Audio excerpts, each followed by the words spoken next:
Hello and welcome to another Let's Play of Eldfall Chronicles Northern Wind. This time we are at the Iji Village and I will try another way of recording because I got the feedback on Discord that with my current style there are some people who have difficulties watching my videos due to motion sickness. So I want to try and make it a little bit more cleaner and focus more on the action here. And yeah, basically help the camera a bit more steady, make more cuts. So I would really appreciate if you would give me a feedback on this style of recording. And as you will hopefully notice, that I will have a few more shots and yeah, a lot more cuts. So I hope this is better than my current way of recording, but we will see. And without further ado, let's get right into the first cut and let me show you the current state of our heroes. Here we have Anari, who has currently 4 weak points. She is equipped with her arcane monocle, the Arcanist steps and the rope. And in addition, she has the Raw God's bracers and the Necromancer. So basically, she has a lot of equipment to protect her, to give her a little bit more mobility with the rope and Arcanist steps. And yeah, let's see what happens with her in this game. And on to Sagan next. With Sagan we have a total of 31 weak points, but this is not such a huge problem because of the Hanya of Divine Protection, which makes it that opponents can't exploit these weak points, and otherwise he has a Stone Splitter Nagamaki, the Warding Pelt, Guardian of Love with Nara, Square Off, a short bow just for a little bit of range, Bolts of Prowess, and Martial Gravitas. So if he's enchanted, he can strike and already gets +3 to offense and defense. And he can use with his Guardian of Love, his Protector skill for free if it afflicts Nara. Otherwise, if Nara is engaged, it costs him 2 activation points. Let's see what Theros has. Theros has currently only 1 weak point, as we can see here at the die. He has Batu and his Fenian crossbow, a secret assault with Sagan, which means if Sagan hits, he is also allowed to make an attack. He has a sword, his firecracker, a soporific grenade, 2 times medicine, and a healing potion. So basically Theros is a healer, a medic, and basically the game can go on and on forever because Theros, with his Alchemist, he uses 1 medicine, gets down to revive. In the next turn he gets down, uses this medicine, and regains the first one. So basically, it is nearly impossible now to lose a game. Let's see what Nara has. As we can see here, Nara has 4 dice and 3 mana tokens. She has her claws, Renfox claws, and Ironhide, as well as Veteran Intuition to give her the Foresight skill, Lover's Bound with Sagan to get +3 offense and defense if she's engaged in the same hostile as Sagan is. Scouting Ahead, which allows her to make an int or agility check if she passes a terrain token, so that her teammates can ignore it for this turn. And furthermore, she has a buckler to reduce incoming attacks by 2. So with that, let's see what our quest is today. Our quest for today is the Iji Village. So, traversing the frozen mountains path, you arrive at the outskirts of a village. The main road is blocked by the ruins of a farmhouse collapsed beneath a recent landslide. However, off to the side, a weathered storehouse with a sagging thatched roof offers a possible route past the obstructions, and into the heart of the village. As you step inside, the air is thick with mustiness. High above, tattered and loose rice paper-lined windows filtered soft green light, hinting at lit profane burners nearby. The granary store bins on the earth floor, which should be brimming with herbs and staples of this time of the year, lie overturned and empty. Traditionally, at the end of each harvest, villagers around these parts retreat to monasteries and safe havens in the mountains passes around Mount Bojo to seek shelter from the Oni awaking in the winter. However, the empty granary suggests a grim reality. The Oni may indeed have awakened earlier than usual, before the village could even begin their harvest. This not only confirms the unsettling rumors, but also paints a dire picture of what is to come if you do not stop the Oni's progression further into the Sogan lands. As you can see here, this is the setup for this quest, and with all this, place the tiles, place the heroes, place Encounter 1, Profane Burner, Dense and Crevice environment tokens as indicated on the layout. Let's see what the layout is and how the game starts. Before we go into the game, let's see what the rules are. We have weather, skip the weather check at the start of the quest. We have the already known Profane Burners, so we cannot use the command Undead, and all dead or incapacitated hostiles return at the strategic phase. All hostiles in the Undead state are resurrected. We also have the Necrotic Fog, which gives -3 to range attacks, and spells cast at a 20 are hit by the caster itself. And to cleanse the Profane Burner, we have to make a -3 more roll with an interact action, or we have an interact action and a mana token to also cleanse it. The quest ends when all heroes leave the field through the exit. So with now our quest stated, let's see what happens in the first turn. For the first turn, Sagan will begin and moving 2 spaces to activate the encounter token. Let's see what happens. For encounter 1, we have a broken wall reveals another room, a passage leading into a neighboring inn. As you step over the threshold, you notice it has become a grime nesting around for bones and rusted armaments. These remnants now begin to stir with unnatural life, as if welcoming you to join the ethereal rest. We place 1 Bone Walker on 1 and another on 2, place 1 Vengeful Spirit on 3, place a Forgotten Hero on 4, place Obstacle on the line between 5 and 6, an Intrigue token 1 on 4 and an Intrigue and an Encounter token on 6. In addition, if any of the undead hostiles are removed from the field, the spawning enemy quest rules comes into effect. And the spawning enemy rules is here at the bottom. This rules comes into effect only if any of the undead hostiles are removed from the field. At the start of each hostile turn, spawn a hostile 3 spaces behind the last hero according to the table. Undead, or 1 tier 2 of a player's choice, so basically a Forgotten Hero. And the obstacle. To remove the obstacle, the hero must perform an interact action and succeed on a toughness roll. Down below here, if there are no more hostiles on the specific tier in your hostile pool, summon a hostile of the next available tier. So, let me now place up the setup and continue with the quest and Sagan's turn.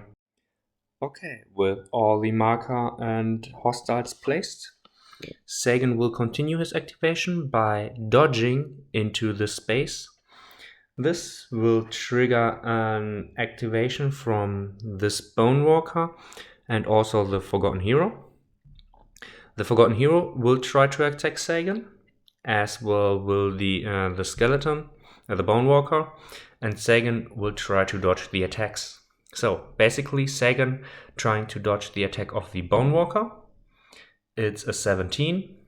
The Bone Walker, because he is within 1, 2, 3, within 2 undead friends here, he gets +2 to his defense, therefore 12 or less to hit Sagan. It's a natural 1, which ignores Sagan's armor. And with a 10, it was a 10, it has a power of 10, therefore Sagan receives a wound. Let's continue with the second attack and see if Sagan will keep his activation points.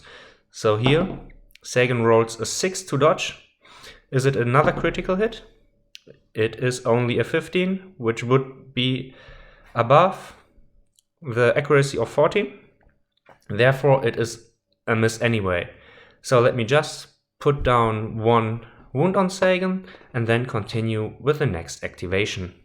Next, I activate Theros, who moves 1, 2 and attacks the Forgotten Hero, who will activate again and will shoot. This time the dice are switched. Theros normally needs a total of 17, but -3 for Necrotic Fog. The bonus of +3 for his Titanium Crossbow is annihilated, therefore he needs a 14 or less. to hit with a 10. This is a good roll. Now the Forgotten Hero needs a 14 or less. It's an 8. The 10 from Theros wins this confrontation. Therefore, Theros has a total power with Assassination 1 of 19 minus the armor 6 of the Forgotten Hero. He needs a 13 or less to wound.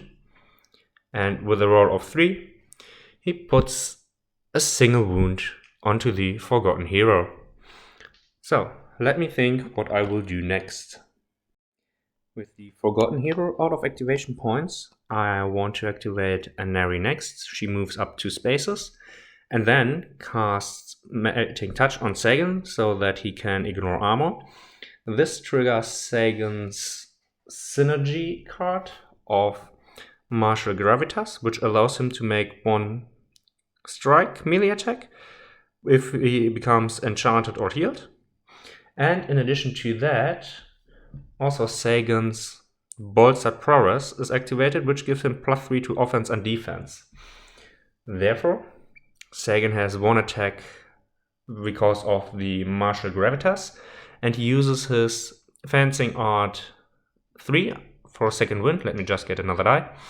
So he has 2 strikes for 3, and with a roll of 18 and 15, despite his boost, he's only at an offense of 17, therefore only 1 hit. He has a power of 15, ignoring armor, and the Skeleton Shield makes a -3 to incoming melee attacks. So, sorry, the 15 is not enough because the shield reduces it to back to a 14. So, these 2 hits from Sagan, they miss. Now, I will activate Nara. 1, 2, 3. She jumps right into the same space as Sagan, and because she's now engaged with the same opponent as Sagan, her Lover's Bond activates, and with this she will attack the skeleton, which will react. The Bone Walker has 1 die, Nara has 2 dice. The Bone Walker, still buffed by his teammates, needs 12 or less. It's a 19, also -2 because of Nara's Buckler, so back to a 10. Nara normally has 17 because she's engaged with the same opponent, but the Bone Walker's shield reduces it back to 14. So 2 hits at 14. It's a natural 1 and an 18. The natural 1 ignoring armor, total power of 14 because of Reinforced Claws out of the view, but it's a 5. With this, the Bone Walker goes down. Now, let me think about what I will do next, and I'll let you join as soon as I have decided. I totally forgot to mention which magic Nara used on herself. I would say she would have used Spectral Sight as her default option, but it doesn't matter right now. Next thing I want to do is an activation by Sagan, who goes into the same space as the Vengeful Spirit and attacks it. So we have 2 strikes for Sagan, 1 strike for the Vengeful Spirit, and Sagan will reduce the offense with Fencing Art 1 Masterful Parry down to 7. So the Vengeful Spirit rolls a 14, therefore misses. Sagan needs now a 17 or less because it is not buffed, or gives a penalty to Sagan, so 13 and 9. 2 hits, power of 15, it's a magical attack, therefore not reduced thanks to Melting Touch. 10 and 4 is enough, and with a 13 it is enough for 1 burn to come through and removing the Vengeful Spirit from the field. So let me think what I will do now, and we will let you join as soon as I have decided once again. For my final activations, I will go with Anari first, 1, 2, moving up to here, casting Melting Touch on Nara, so that she's also able to ignore wounds. Because of Arcane Step, she's allowed to go 1 space further. Theros activates next, he will go 1, 2, 3, also to Anari, and he will shoot at the Bone Walker, which will react by making a dodge attempt. So, Theros, needing a 14 or less in total. It's a natural 1. The Bone Walker with a roll of 8 would normally be able to dodge with its agility, but since Theros rolled a natural crit, A natural 1 and a crit, therefore it is still hit. Now it has a power of 19, ignoring armor. With a 9, the Bone Walker goes down. Okay, that was unexpected, but welcome, because now Nara can activate finally. Normally, originally I planned to attack the skeleton, but with this, Nara can now go 1-2 into the space of the Forgotten Hero, who is out of activation points, and attack it. Normally 2 attacks, but since Nara attacks with the claws, this will give her a 3rd attack because the Forgotten Hero is out of activation points. Let's see. 14 or less, it's a 3 and a 5. The 16 sadly is a miss because Sagan is not in the contact engaged with.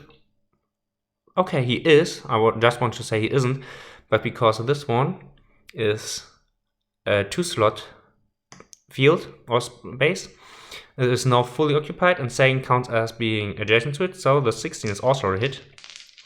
And now 14 or less. These are 3 wounds, and the burn quality 1 is enough with an 18, a 19 and a 9 to destroy the Forgotten Hero and clean this space. So this was the first activation, except that Sagan is allowed to activate because of his Ranger class ability. He goes 1 space here, and also Nara would be allowed to hit and retreat.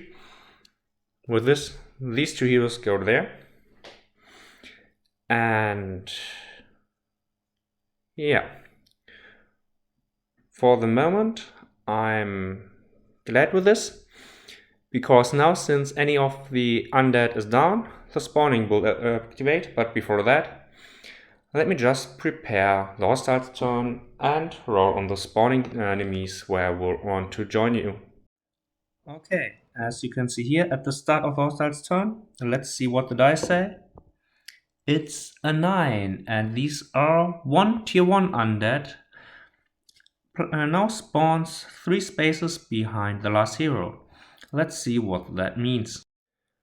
3 spaces behind the last hero, it's Sagan, 1, 2, 3. That means a Vengeful Spirit will spawn here at the entrance, together with the 2 Bone Walkers who just come back. This means that there are 3 hostiles in total. And before we continue further, let's draw the Chaos deck, and we have an Illusionary Ambush. Heroes must perform moral roll. On a fail, they must perform another dice roll and walk towards 2 spaces, either towards the exit or the entrance. Roll for each hero separately. So, with this put down, let's see what we roll for our heroes. Starting with Anari, she has a moral of 12. It's a 16, which is not good. She failed her roll.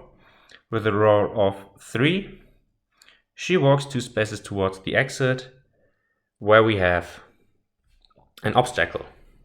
Now, let's continue with Sagan, moral of 17. 14, he's fine. Theros has only moral of 11. 17, he fails. And with a 19, he goes 2 spaces towards the entrance. 1 to 10, he goes through the Bone Walker, otherwise he comes to Sagan's space. 1 to 10 Bone Walker, it's a 20, he goes to Sagan's space. And finally Nara with a moral of 14, she fails it, and in this instant, normal walk, she will go 1 to these 2 spaces to avoid any danger. Now let's see who will activate first. 1 to 5, 6 to 10, 11 to 15. 20 is a reroll. It's a 12, which means the Bone Walker will activate. It will go. I rule that it will go here into this space because it's the closest enemy. 1 to 10, it's Sagan, otherwise it's Theros. With a 20, it will attack Theros. And Theros will try to dodge because he only has a defense of 8. And Sagan will activate and will attack the Bone Walker. So, Theros, first of all, tries to dodge 14 or less. With a 16 he fails his dodge. 13 or less. The Bone Walker attacks because 1, 2, 3. He has 2 other undead within 3 spaces. He is allowed to attack with an offense of 12. 9 and a 16. The 9 is a hit, the 16 is a miss, and because of Theros' failed dodge, it actually hits. Power of 10 minus armor 2, 8 or less. With a roll of 14, this is not enough, and it is only a weak point. But now Sagan is allowed to attack, 1 because of his reactive roll, 1 because of Sentinel, and 1 because he uses second chance to get a third attack. He is still enchanted by Melting Touch, therefore 17 or less. Natural 1, 3 and 5, these are 3 hits. And power of 15, ignoring armor, these are 3 wounds. And the undead with a 3, 5 and 10, it is also burned and removed from the field. Theros is still allowed to dodge, and he will dodge 1, 2 back to his original space. And I will put a weak point onto him before I will continue with the other undead. Okay, let's see which undead will activate next. 1 to 10 is the Vengeful Spirit, otherwise it is the Bone Walker. It's an 8, therefore the Vengeful Spirit will activate. It will go into the same space as Nara and will attack her. She will use her Foresight skill to wait, but Sagan will activate using his Protector, moving 1 space and redirecting the attack of the Vengeful Spirit towards himself. Therefore the Vengeful Spirit has 1 attack, Sagan has 1, plus an additional for Protector, and he reduces the offense of the Vengeful Spirit by 3. It needs a 7 or less. It exactly rolls a 7. Sagan, because he's enchanted by Melting Touch, needs a 17 or less. He rolls a natural 1 and a 14, therefore he wins the confrontation. Power of 15. These are 2 2s. And now a 14 and a 16. The 14 is enough to destroy the Vengeful Spirit. Therefore, finally, the last Bone Walker will activate, goes into the same space. 1 to 10, he will attack Nara. It's a 17, he will attack Sagan. Sagan will react with an attack by himself. And he will reduce the Bone Walker's offense by 3. Therefore, no, since there is no other undead left, the Bone Walker will attack, needing a 10 or less. Reduced by 3, so 7 or less, but a 14 and a 20 is still not enough to hit. Sagan needs a 17 or less. 14 and 8 are 2 hits. 15 or less to wound. It's a 4 and a 12. And the burn quality with 1 8 and a 17, it is enough to also destroy this undead. So, with no further undead left, we will come to the hero's turn. Not knowing what will happen next, Nara will cast Backward Sight onto herself, and she will begin with 1, 2, 3, going onto this space and use her interact to activate the Intrigue token. Let's see what we have here. With Intrigue token 1, we have the following. Emerging from the inn, you find yourself on an elevated ramp overlooking the village. From this vantage point, you spot a large Oni standing guard on the road across the field below. It hasn't noticed you yet, and it appears to be guarding something. The field is strewn with various medical herbs and weeds, wilted from the winter's cold. Among them, vibrant red spiders, lilies, death flowers stand out starkly against the frost-bitten ground. Theros, the red lilies can banish these profane pests. Let's light them up. Shanra, the corpse flowers, their scent repels the undead. Look in closer, you notice the undead lingering nearby, yet keeping their distance from the flowers. Though the effect is subtle, the scent clearly deters them. You need to amplify its range. Setting the field ablaze might just do. So, place only raid leader distracted on 9 facing 10 and intrigue token 2 on 10. So, setting the field ablaze. A hero that has a lantern item or affinity fire may set the field of herbs ablaze by performing interact action on 4. If it uses the lantern, discard after use. Result: if the field is set ablaze, fade F, green, fade F, and read secret log, whatever. Okay, and we have here the distracted ringleader. The distracted ringleader. During the hostile turn, only ringleader activates once and moves from 9 to 10, or vice versa. When it activates, it rotates and performs work. Raid leader stops being distracted if it gains line of sight to a hero. So I will place all that and then we will continue. Okay. With the raid leader and the intrigue token placed, let's go back to the focus of our heroes. And this will be quite simple. Nara will go 1, 2, 3 spaces here, and Neri go up here, Theros will go up here, and now Sagan, 1, 2, goes here and will interact with the obstacle. He needs a successful toughness roll. Basically all the heroes can try, Nara once, the other 2. Thagan, with a 3, manages to remove the obstacle, and therefore Neri, when she activates, she will cast Melting Touch on Nara and Sagan just to be ready, and I will not activate the Intrigue token right now, because in my experience it is smarter to do it at the start of your own turn, maybe when no other hostile is there. And with that, let's go to the spawning table, and here with a look at the spawning table, let's see what we will get. With a 10, we are still at 1 tier 1 undead. 1 to 10 it will be a Vengeful Spirit, otherwise a Bone Walker. It's a Vengeful Spirit who will spawn. Let me place it and we will see what the Chaos deck has to say. Before we go or continue with the hostile turn, a quick correction. I would have put Nara and Anari here. It makes more sense because Anari can then go 1, 2, set the field ablaze, and Nara to protect her and also to increase the chance that Sagan, if Nara is hit, can use his protector. So this would be the end of the previous turn of the heroes. But now, what does the Chaos card say? Heavy Snow, which is great because now we have a protection against freezing winds. The entire field is dense and hazy.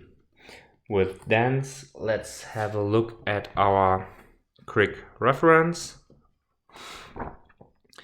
As the area already is, reach attacks has -1 strike and mounted flying models cannot enter. And hazy cannot be attacked through. Reach attacks have a -3 attack modifier.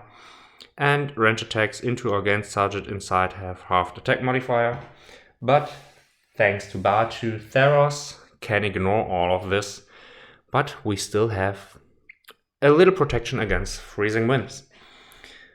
With all this, let's just go over to the Oni raid leader, who, as he described in his distraction, will move from 9 to 10 or vice versa and will turn. So he has a movement speed of 3, 1, 2, 3, 1, he is there, 2, 3, and goes up to here. I see during the hostile's turn, Oni raid leader activates once and only once, so he will stay here, goes up to here. So this is the Oni raid leader, and I rule that he will look away because 1, 2, 3, 4, and then he will return and goes here. And with this, now the Vengeful Spirit will activate. 1, 2, 3. The direct path is to Sagan and Theros. He will run. This will trigger an attack from Sagan, who has 1 normally, Sentinel, and a 3rd attack because he now uses second wind to get it. 17 or less. It's a 2, a 12, and a 16. Because he's boosted by Melting Touch, all 3 hit. 15 or less. And 3, 9, 4. It is definitely down. And the burn quality 18, 17, and 14 to mean that the Vengeful Spirit is defeated. With all this, I will just continue with the hero's turn because there's no opponent with the exception of the Oni raid leader. So I will immediately continue with my heroes. Nara will use Spectral Sight. And now the more interesting part, 1, 2. And Anari uses an interact action to use her Affinity Burn and set the field ablaze. With this, let's see what happens when Anari sets the field ablaze. Let's read Secret Log D17. You ignite the withered herbs of the field, dense with death flowers, known to repel the undead. The fire catches quickly, fueled by the dry vegetation, as soon a thick column of smoke rises, engulfing the village. The undead, unable to withstand the scent of the burning death flower, disperse. However, the overwhelming smoke does not discriminate. Among the burning plants are weeds known as fool's twigs. As the smoke thickens, a heady, sedative haze envelops you. Your senses begin to whirl and you realize that you don't have long before you might lose consciousness entirely. Remove all undead from the field. Undead hostiles cannot spawn anymore for the duration of the quest. The heroes and hostiles become weakened. If the state is removed from any model, it is reapplied at the start of the next hostile's turn. Okay, all my heroes are weakened. Also are the hostiles, and there are no undead anymore in the village. That's interesting, so let's see how the quest continues.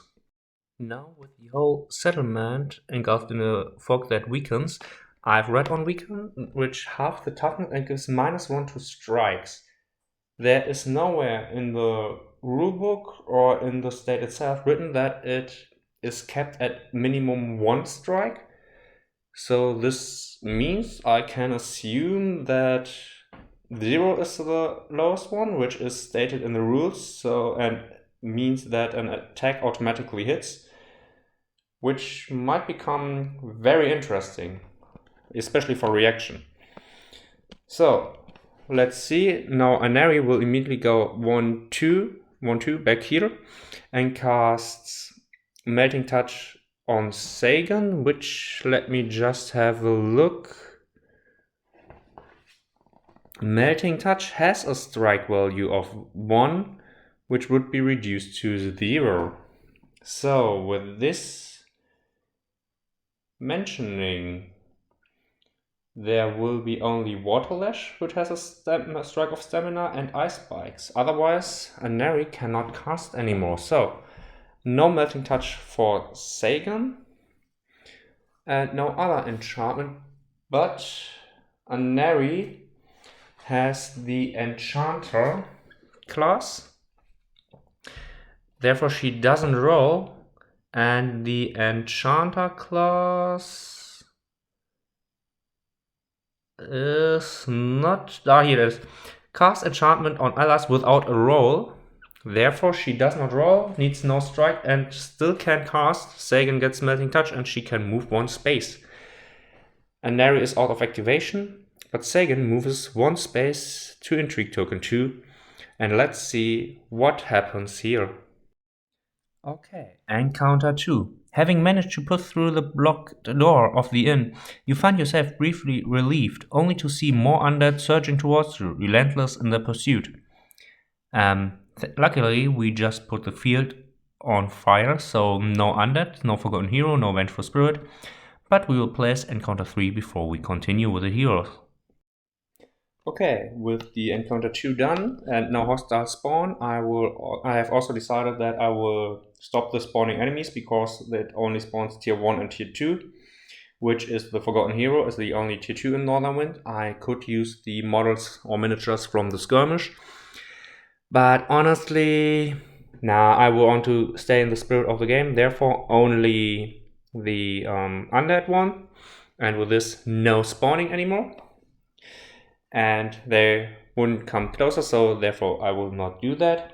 You could argue that now I have to use the next higher tier, which would come up to the Oni Marauder in 1/4 of the time.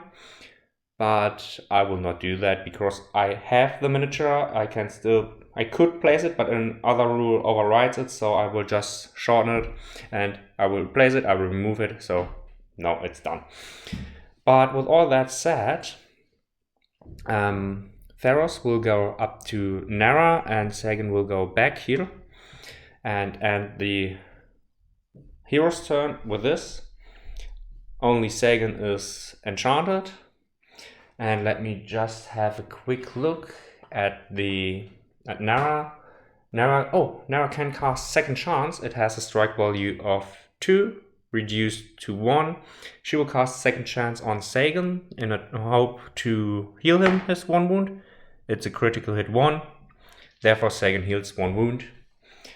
And I will just do that after I have looked up what we have for the hostile card. Premonition, draw and look up the 2 top chaos cards. Okay, let's see what we get here. The first one is Dire Ambush, tier 3 hostile, 2 spaces, or we have Erratic Mana. Heroes who cast a spell get confused.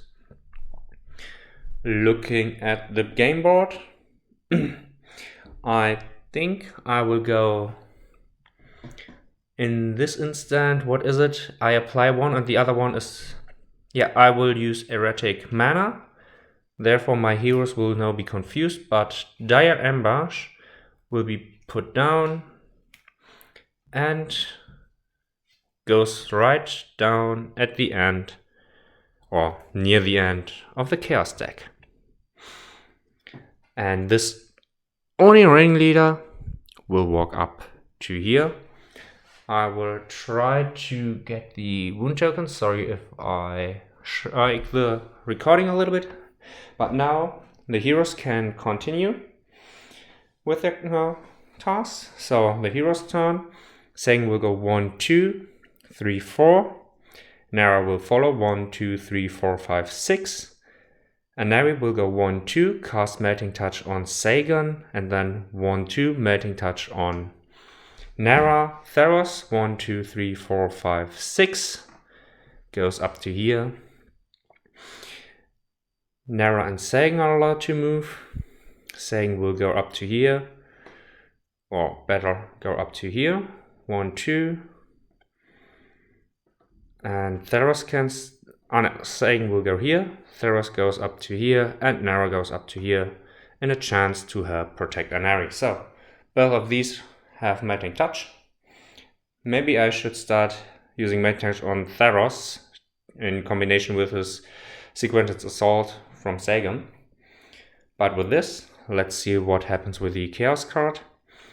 We are looking at the dial. It is at day. So, Daylight Vitality. Choose a hero. The hero gains the Watchful trait until the next strategic phase.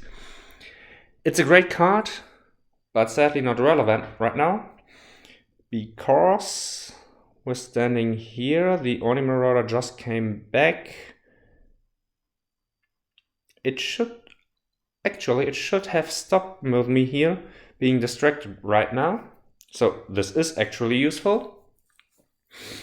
And 1, 2, 3, what will it do?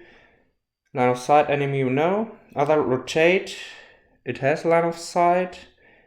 And it will walk towards enemy. 1, 2, 3. Then it has no line of sight anymore.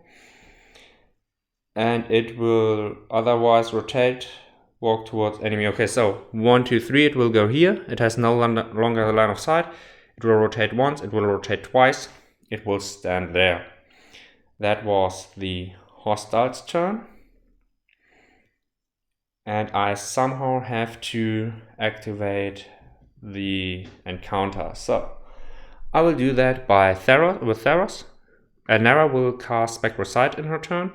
And Theros will do 1, 2, triggering encounter 3. So let's see what happens with encounter 3. Here we have. On your left, a large Oni stands by the only intact building in the village square, lugging a heavy pot that sloshes with red liquid. It moves a few paces out of sight before returning to retrieve another. It hasn't noticed you yet.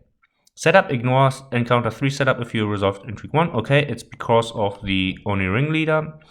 Place intrigue hammer, and we already have that. If Oni Ringleader becomes incapacitated, receive Banishing Talisman, and here we once again have the Distracted rule explained. Okay, so nothing new. Theros can continue his turn. Theros will heroically try to drain the activation point, therefore he will go here and use a dodge action to avoid the attack. Normally, the Oni Marauder would have strike 1 because of his reactive roll, but it is reduced to 0 because of the sedative, and therefore it automatically fails. Theros could move again 2 spaces. He goes there. Theros on his own cannot attack except with his goes here. He cannot attack except with his short sword. So Theros tries to go here, attack the Onimura, who will use his second activation. Theros attacks with a sword. Strike equal stamina, -1, therefore only 1 strike. He has an attack value of he has an offense of 13 or less. 3 is a hit. He used assassination to improve his power from 11 to 17, minus the ringleader's armor of 3, which is up here. So total of 14 or less. It's a 2, which is actually a wound. The first of 6 wounds for the Oni ringleader, and that was Theros' turn. Now let's go with Sagan, who will use a run action 1, 2, 3, 4 to go into the same space. These are a 4-slot space. The ringleader is sedated, therefore he cannot activate. Anari will go 1, 2, 3, 4 up to here. On her next turn, she will cast Melting Touch because she does not need to roll. Therefore, Sagan ignores no armor, is allowed to attack this turn. Normally only strike 1, but second chance a second one. -1 for sedated, therefore only 1 strike. And this means that he has, since he's enchanted 17 or less, it's a 9, which is a hit, ignoring armor, power of 15. 16 is not enough to wound. Now, Anari had to run, then 1, 2, 3, 1, 2, from here, no line of sight, okay. Nara will go 1, 2, 3, and 1, 2, 3. Nara has the Artificer, and I'm not sure if the Artificer allows her enchantment self for free without roll in strategic phase. Okay, only in the strategic phase onto herself. Therefore, not now. Then she will activate. Sagan had just run. Sagan has another activation, and Nara has another activation, but these 2 are done. So Nara goes up to here, attacks. Normally 2 strikes plus 1 because the Oni Marauder is out of activation and the claws allow that in this case. -1 for sedative. She attacks the same target as Sagan, therefore 17 or less. 12 and 4 are 2 hits, minus armor 3, power of 40 normally, so 11 or less. 16 and 19, these are just 2 weak points down here. And now Sagan, second wind, goes down to 2 attacks, 17 or less, 15 and 6, ignoring armor, 9 and 17. The 9 is a wound, the 17 is a wound token, as a weak point. Does the burn quality does anything? With a 13 it does. It puts a 3rd wound onto the Oni Marauder. Let me just switch this one out. And Nara, after her attack, will use her hit and retreat to go to Anari. And with all that, Sagan is engaged. I will just save the recording and then we'll continue with the hostiles' turn. I totally forgot that all of my heroes are weakened, so Nara didn't wound it anyway, therefore the 2 weak points will still be there.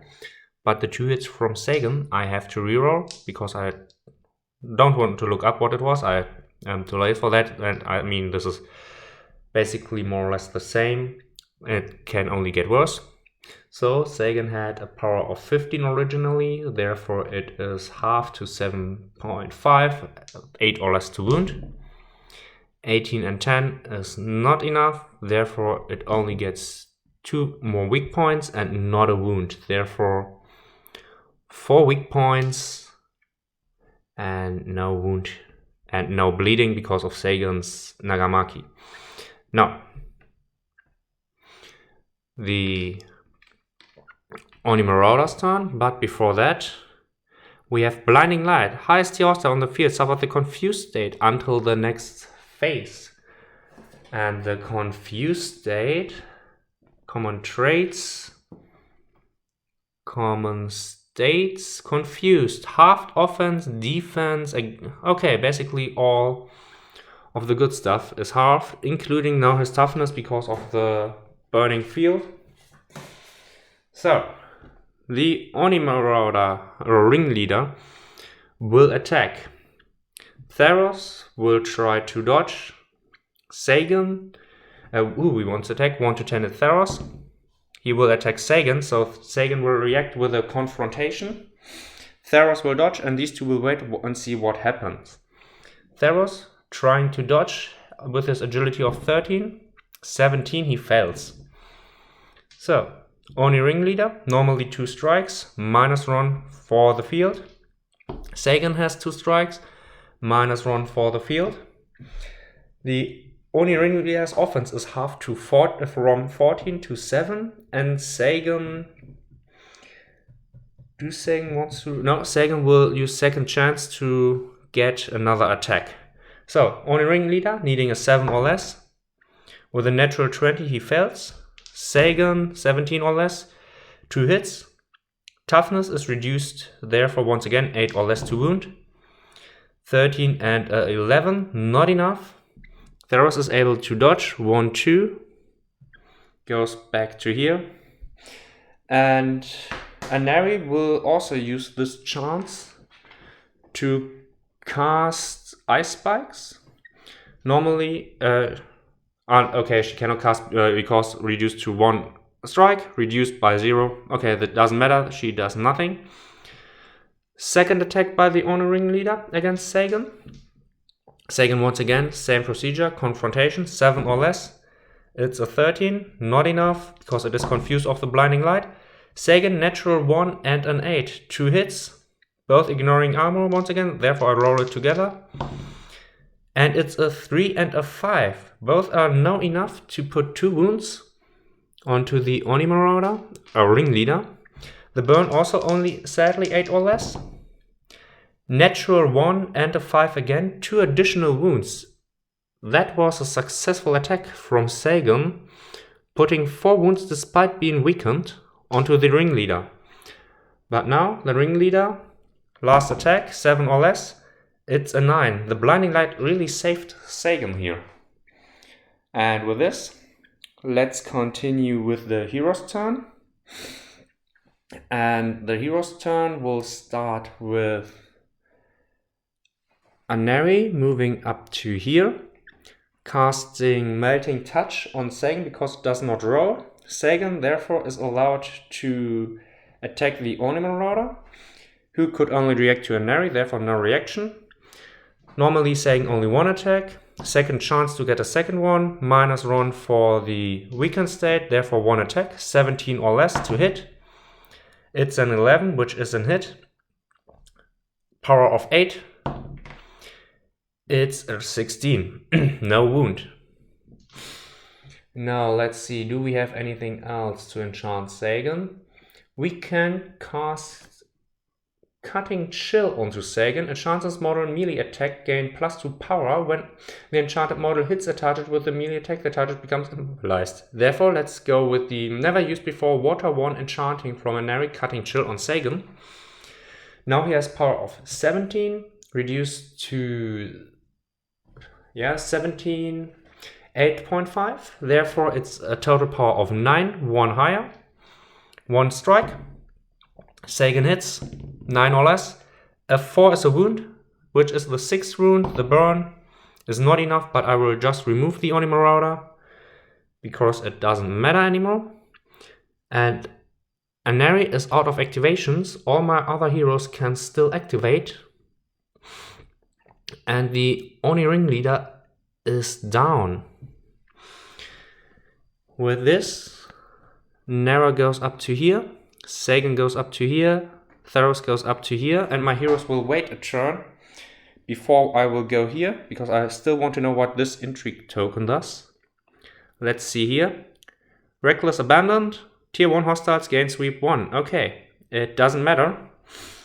Therefore, 1, 2, 3. Anari, 1, 2, 3. Casting 1, 2, casting Melting Touch on Sagan, going there. I totally forgot that Heavy Snow is in effect. Therefore, let's go 1, 2. Before that, 1, heavy casting Melting Touch on Sagan. 1, 2, 3, 4 running here. 1, 2, Melting Touch on Nara. Then Sarah, 1, 2, 3, 4, 5, 6.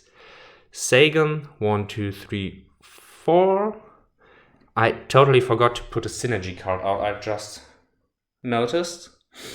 It is what it is. So Sagan didn't move 1, 2, 3, 4 once. Twice, once. Now Nara, 1, 2, and she uses a mana token to cleanse the Profane Burner. And with the Intrigue token, Sagan still has 1 activation. Theros, come on, let's see Theros what happens with Intrigue 2. Intrigue 2. Standing by the farmhouse that first caught your eye, you take a moment to observe. The building is clearly important. It might be worth investigating. Your gaze follows the spilled liquid leading to a gruesome pile, a heap of Orgroid statues. The liquid drips from one of them to the next, seeping into the muddy grounds. You could swear one of the fingers twitches. Place Blasphemous Alchemist then, secret location next to the field attached to 10, to the west side. Replace Intrigue Token 2 with an Intrigue Token E. Place 1 Intrigue Token E on the middle space of the secret location tile. Intrigue E tokens are connected and heroes may move from one Intrigue E to the other by performing Interact. If a hero enters the secret location, advance the time by 1 period and read secret log B18. Okay, curious. I will place it and then I will go on with the hostiles turn. Moving on with the hostiles turn. Let's see, hostile recovery. 2 highest tier hostiles recover 1 HP each. There are no hostiles currently. Okay, with this, let's go. Anari casts Melting Touch on Sagan, moves 1 to Nara, Melting Touch on Nara. These are 2 spaces, so Melting Touch on Nara, and she will stay where she is. And next, the hero has to perform an interact action. 1, 2. Therefore, Sagan goes 1, 2, interact, and he goes into the secret alchemist den. Therefore, let's see what happens now. As you can see here, I have advanced the time period from daylight to dawn. And now let's carefully go back to read. Secret Log 18b. You step into the dim confines of what was once the parlor of a farmhouse, now transformed into a chamber of horrors. The air is thick with the stench of decay, and every surface seems to whisper of unspeakable acts. In one shadowy corner, several people are bound tightly, their wide eyes searching for your intentions. Across the room, the macabre centerpiece, the corpse of a large Oni, sprawled on a crude table, its chest brutally open to reveal visceral chaos marked by precise incisions that speak of methodical investigation. Nearby, leather straps dangle from rusted hooks, and tables are laden with sinister-looking contraptions and sharp implements, each tool painting a picture of being consumed by the need to understand, and perhaps transcend, the boundaries of flesh and spirit. As you delve deeper into the secret of the experimentation room, you come across several documents that provide insight into the pursuits within these walls. The script is precise, controlled, and clinical. First excerpt, you find a crisply folded note. To Tenma. The souls have been successfully gathered in the cauldron, but we must find more, for I fear the spawn has a large appetite. Meet me at the burial grounds. Aomaru. Second excerpt. A stained log, its pages marked with detailed sketches of human and Oni heads, offering a methodical yet unsettling analysis of the experiments. Human souls demonstrate remarkable receptivity to resurrection, fully responsive to my techniques. Even when transferred to a different vessel, the soul remains intact, suggesting that they are unburned by divine laws. In contrast, demon essence resurrected unprompted, yet with each attempt by degrade, some shatter entirely, others petrify.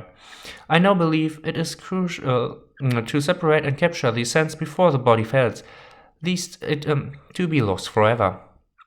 In the margin scrawled hastily in a more frenetic hand, a cryptic note lingers. Is it the body or the soul which is cursed? Ownership of a demon souls? Am I bound to our creator? Second excerpt. You find an intriguing entry in a neatly kept diary. Today, the old Tengan finally lost control. His descent into madness has gone too far. No restraint, no chain is strong enough to contain his hunger now. Our Lady struck him with a vaira, her only means to slow him, to buy us time should we need to flee. The blow left him reeling, pain twisting his form. I can only hope that whatever remains of his mind has been entirely lost, sparing him the torment of knowing what he has become. A few pages later, another passage stands out. He is lost, his features unrecognizable. Each day he devours whatever he can find. Ogre, mortal, beast alike. His form twists, warping beyond recognition, morphing into something no longer bound by name or past. Where I failed to release him from his torment, I must now study him. This is the only way his life will have mattered. Place 3 objective markers representing 3 prisoners on a random empty space on the secret location tile and an Oni Marauder incapacitated on another empty space. A hero may perform interact on the Oni Marauder. If they do so, read secret log 18a. Prisoner. A hero can free a prisoner by performing an interact while on the same space as the object marker, removing the object marker from the field if you free the prisoner, represented by the marker. If a prisoner is hit, perform damage rolls. Prisoners have armor 0. If a prisoner suffers a wound, dies and cannot resurrect, remove the marker. So, I will place it down and then we will continue. With the objective marker, the prisoners and the incapacitated Oni Marauder placed, Sagan's second activation, he will go here, use his remaining activation to free 1 prisoner. Next activation, Theros will go in. He will walk also here and remove another prisoner. And now Nara will go in. And there's a secret drawer. And Oni there, you may perform an interact action on the Oni Marauder. I will wait with it, and Nari is out of activation, therefore let's see, after I have shuffled the Chaos deck, what will happen now. Okay, and here we go. The Chaos deck says, 1 hero may spend 1 activation point to remove 1 wound. Okay, I will use that on a Nari, and afterwards I will shuffle it into the deck once again. But before that, let's go with the hero. Theros will activate. He will use his action to free the other prisoner. Nara will go out 1 space with her activation. And Sagan will go 1 space ahead and use an interact action at the Oni Marauder. Therefore, let's see what happens. I just read the card before I reshuffled the Chaos deck. It was 1 wound and not 1 weak point. Therefore, Nari stays at that 4. But now, Sagan use an interact action and let's now see what happens. Secret log 18a. You inspect the demon's carcass. Open closer examination, you find the small container partially hidden beneath the mangled remains. The hero obtains Death Flower Bomb superior item. I will just get that and then we will continue. I just noticed that I already had the item, and with this, Sagan will go 1 space here. Nara will move 1, 2, 3. Anari will move here, casts Melting Touch up to here. Theros will go here, moves up to here with his activation, and in the end phase, Theros goes with his Ranger class up to here. Now let's see what is Theros Embrace. Choose the hostile with the highest tier on the field. There are none. Therefore, each hero must perform moral and apply to the host. If the hostile is 3/3, walk away from the. Okay, since there is no hostile, I will rule that this will not apply. Actually, let me think. It might have made walk away from the hostile. Okay, there is no hostile, therefore they cannot move. Let's continue with the heroes. Nara 1, 2, 3, and Nari 1, 2, casting Melting Touch, going over here. Sagan 1, 2, 1, 2, 3, 4, going here. Theros 1, 2, 3, 4, 5, 6. Luckily, this is a 3 space. Once. And Neri jumps over. Sagan moves here, jumps over. Theros jumps over, and Nara jumps over. Last hostile's turn, Reckless Abandoned. And with this, all of my heroes leave the field. Sadly, I forgot to put out a synergy card. That's all my fault. But hey, with that, let me clean the board. And before I do that, let us read the ending. With all this done, let's see. If you have Fate F, read ticket log B19. Looking upwards, we have Fate Green F, so we will do that in a moment. If you save 2 prisoners, if you saved at least 2 prisoners, gain Fate G. Okay, we will get that. If you save less than 2 prisoners, if they were left behind or incapacitated, you gain Fate H. Okay, we gain G. If there are no Profane Burner present when the hero exits the field, receive Fate N. Okay, we will get G and N and F. Oh, no, sorry. If you have Fate F, okay, we see Secret Log, G and F. Your thoughts turn to the fates you've altered, the lives entangled in your path. Each step feels heavier with the weight of the choices you've made. The consequences echoing in the quieter moments between battles.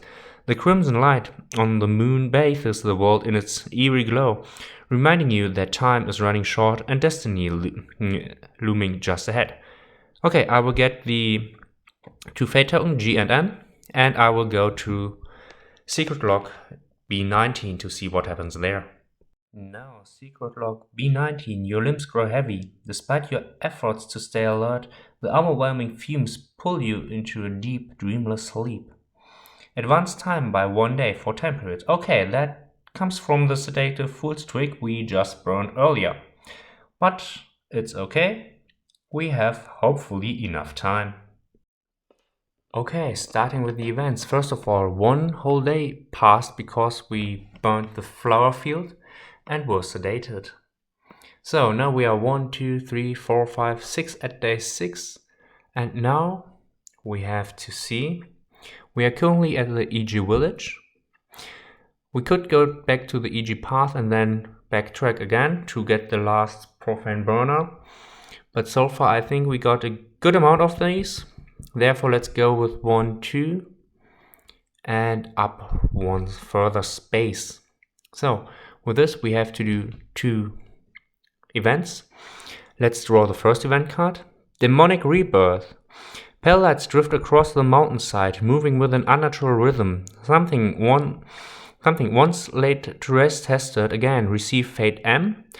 Distribute 2 weak points among your heroes. If you have Fate Red F or Violet K, I have not Violet Green K. I have Green K discarded. Okay. 2 weak points among your heroes. These will go to Sagan because Sagan doesn't care. We will go to the midnight, and I will just do receive the fate points afterwards. So this was the first one. And the second one is the Peddler. A meek yet fidgety goblin emerges cautiously from behind a rock. The goblin directs your attention to a weathered card. It extends an invitation, encouraging you to explore its contents. Trade 2 of your common items to roll on common loot table. Trade 3 of your common items to roll on superior. Trade 2 of your superior items to roll on the superior loot table. Ignore the goblin and continue along the main road. I think I will trade 2 of my common items for the superior loot roll, so let me just prepare it. I will also do all of the demonic rebirth, and then we will continue with the trading of the trading with the goblin. I will give the goblin peddler the option trade 3 of your common items to roll on the superior loot table. I will trade my dagger, short sword, and short sword for 1 roll. Let's see. We roll an 11, and looking down at the table, it is 1 devotion Oberon. So I will just grab that. But before that, I will advance the dawn, and we are now in day 1, 2, 3, 4, 5, 6 at day 7. So I will grab the devotion of Oberon, and I will see what the next quest will be. Let's start with the devotion of Oberon, which I wrote. Once per turn, the wearer may reroll 1 failed agility roll.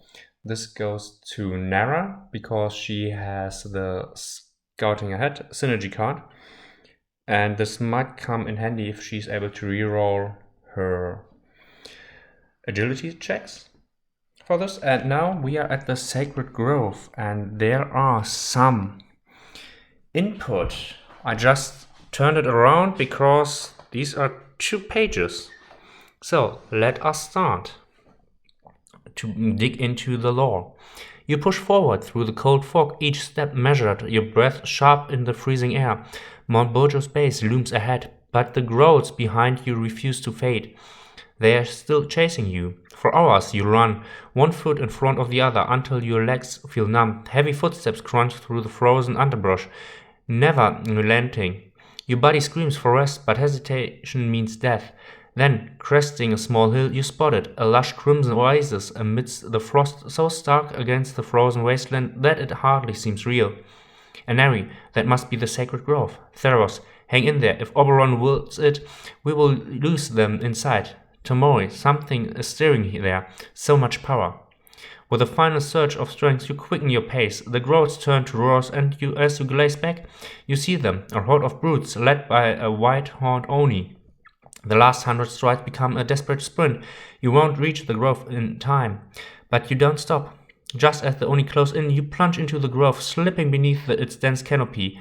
You turn, weapons raised, bracing for the inevitable charge, forcing exhaustion aside, ready to take as many of them with you as possible. Yet the charge never comes.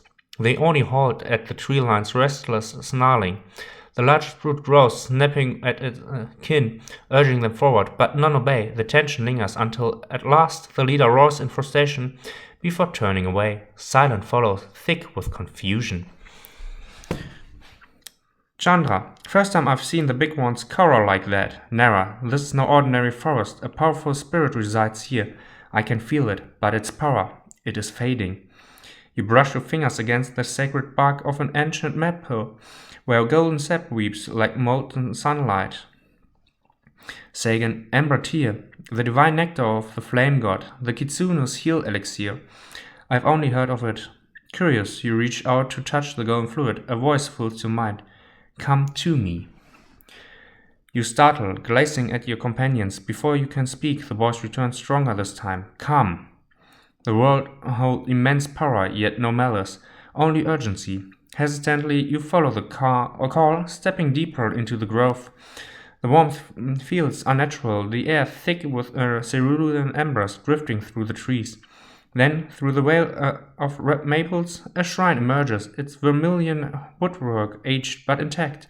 Ancient trees call around it, their sap glowing like lifeblood. Above the shrine's podium, a shape takes form, a spirit, radiant and commanding, 9 tails flowing like golden fire. Her voice, now before you, is both soothing and unyielding, like that of a mother, timeless and wise. Noble soul, thou art the final hope this land doth possess. I am the tutelary deity of this hallowed grove. Before thee lie the greatest trial of thy journey.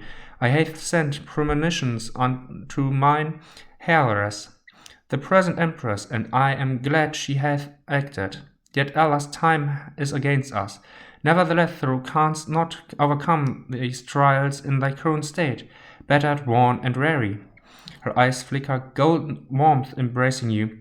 Rest thee now, no harm shall befall thee here. Find solace within my domain, and let the sacred flow of this enclave mend thy wounds. When thy strength is restored, and ere thou dost depart, we shall meet anew. She vanishes into a flurry of azure embers, leaving you in the stillness of the grove. The weight of exhaustion crashes down upon you. You've encountered ancient beings before, some benevolent, many not.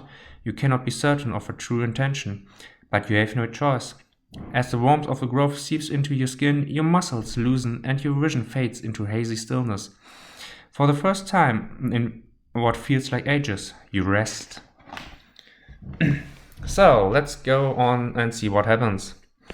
Fate Nexus. Discard the following fate tokens and receive the corresponding award where applied. I do not have K, but I have L, I have N, and L and M. I have no O and no M. If you have 3 of these, receive P. No. Z and Y I do not have. Discard fates now. You X. If you have 2 of these, receive Z and Y. No. Discard. Okay, there is a lot.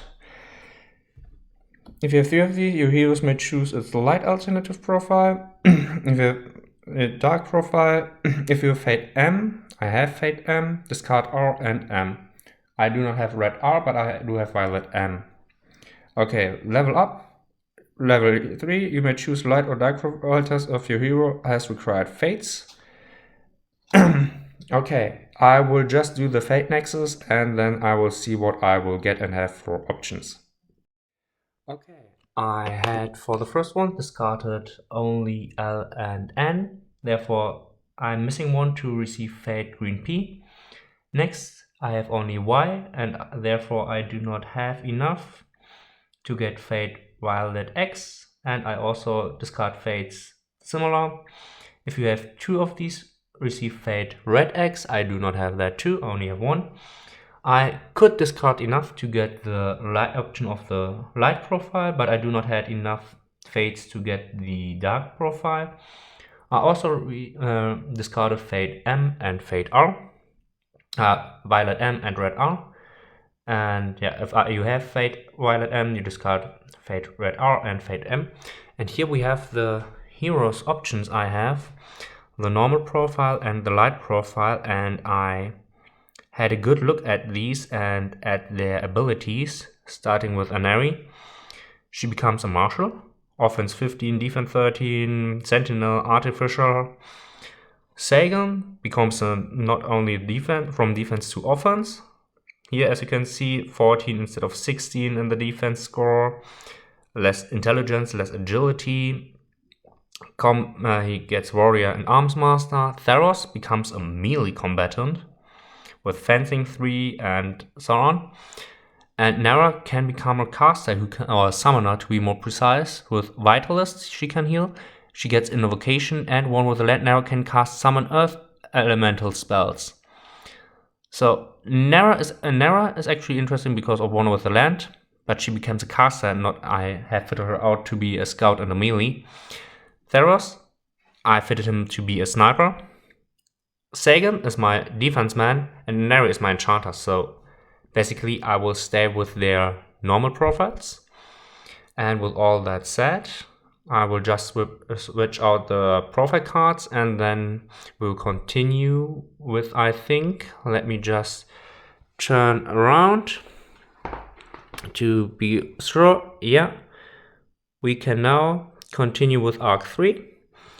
And before that, we have to adjust our event deck and chaos cards, and then we will go straight into the other 2 events to get to the Hanging Valley Shrine. I will prepare that, and I'll let you join as soon as I'm done that. Now, with the new Chaos deck and Event deck prepared and already shuffled, we can go immediately from the Sacred Grove, where we level up, to the next event. So we draw Pray. As you reach a bend in the path through a narrow frozen ravine, noises behind you break the silence. You are being pursued, the prey. Or quickly cover your tracks, find a hideout and wait for the pursuer to lose you. Advance time period by 3. Oh no, I will go with Prey quest. And for that we are at the day. So, this is the first event that happens. I will just put it up right here. And I hope you enjoyed this new style of recording. As I said in the beginning, give me your feedback on this. And otherwise, I hope you enjoyed the Let's Play in general. And I hope you have a great day. Bye.